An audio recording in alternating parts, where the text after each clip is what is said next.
Hello everyone, this is our third and last lecture for Chapter 9, An Introduction to Hypothesis Testing.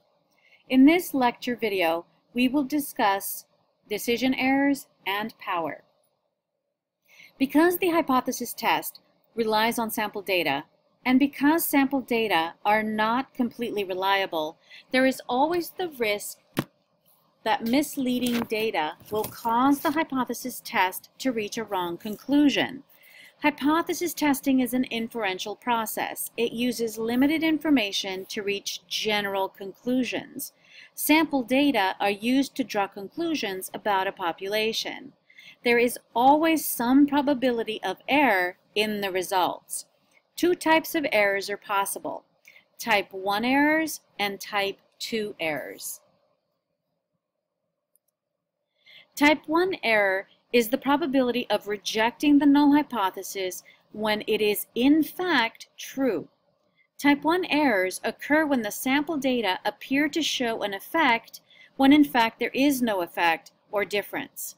In this case, the researcher will reject the null hypothesis and falsely conclude that there is a difference or effect. The researcher rejects a null hypothesis that is actually true. Type 1 errors are caused by unusual or unrepresentative samples.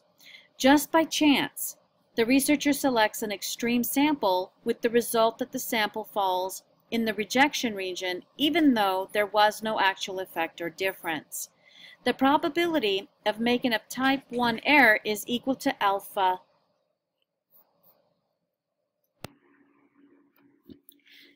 Type 1 errors are also known as false positives. Examples of type 1 errors happen in the medical world when someone gets the results from their biopsies and they are told they have cancer, but they really do not have cancer. Or drug testing. Someone fails their drug test when in fact they should have passed it because they are drug-free. Someone is convicted of a crime they never committed.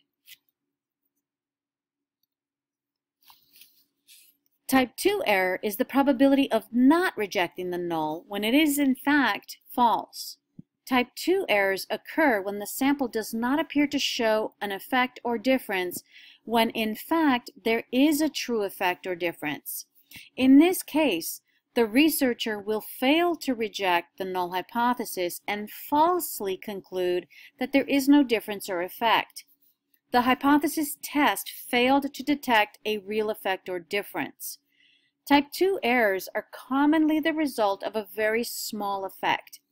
Even though there really is a difference, it is not large enough to show up in a research study. There is an inverse relationship between type 1 and type 2 errors. The probability of type 2 errors increase as the probability of type 1 errors decrease. The probability of a type 1 error equals beta.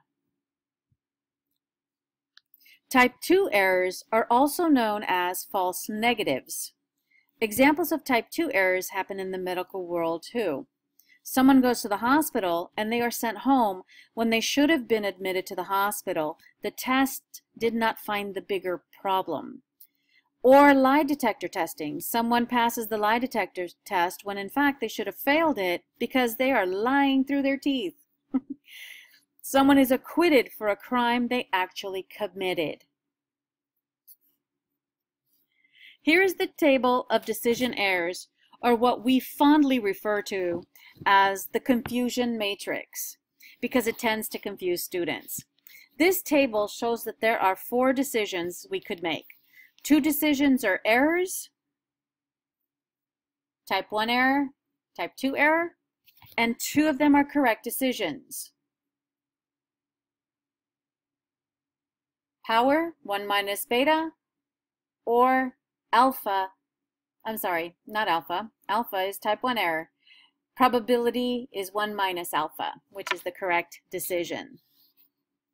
What we will be focusing on next is power, which is the probability of correctly rejecting a false null hypothesis.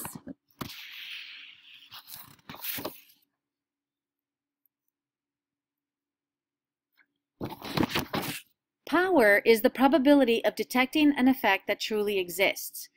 Power is equal to not making a type 1 error, or 1 minus beta. There are a number of factors that affect power, or the probability of correctly rejecting the null hypothesis. So let's take a look at what factors increase power. Increasing sample size n decreases our standard error, increases our test statistic, which increases the likelihood of rejecting the null, which will increase power, and vice versa. Decreasing sample size decreases the likelihood of rejecting the null, which will decrease power.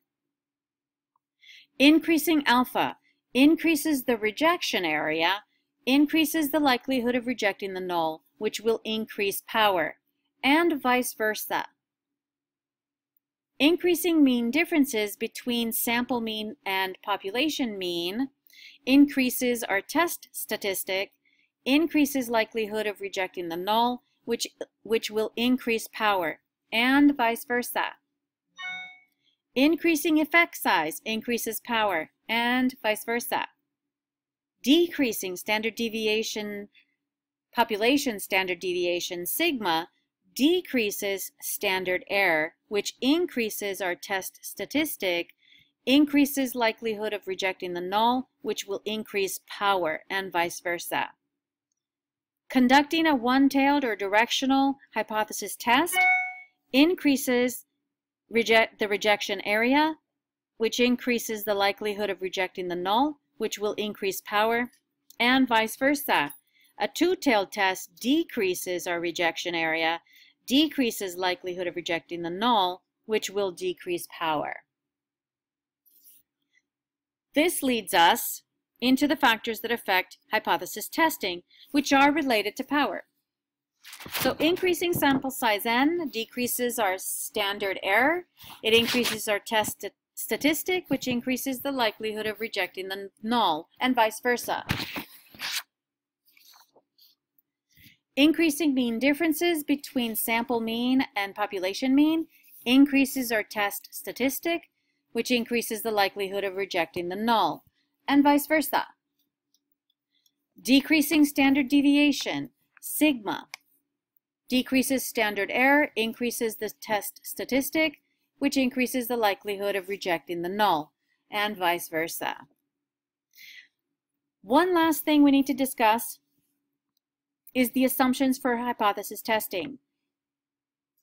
In order to conduct what we call parametric hypothesis tests, we must meet three assumptions. Number one, random sampling. We assume that data were obtained from a random sample. Number two, independence. We assume that each outcome or observation is independent. One outcome or observation has no effect on another. Remember probability chapter. And number three, normality. We assume that the data in the population are normally distributed, especially for samples of n less than 30. In larger samples of n greater than 30, this assumption is not as critical. Remember, due to the central limit theorem. This concludes our coverage for Chapter 9. I will post one more video that will show you how to conduct hypothesis tests, both directional and non-directional. This video will also show you how to write appropriate APA conclusions.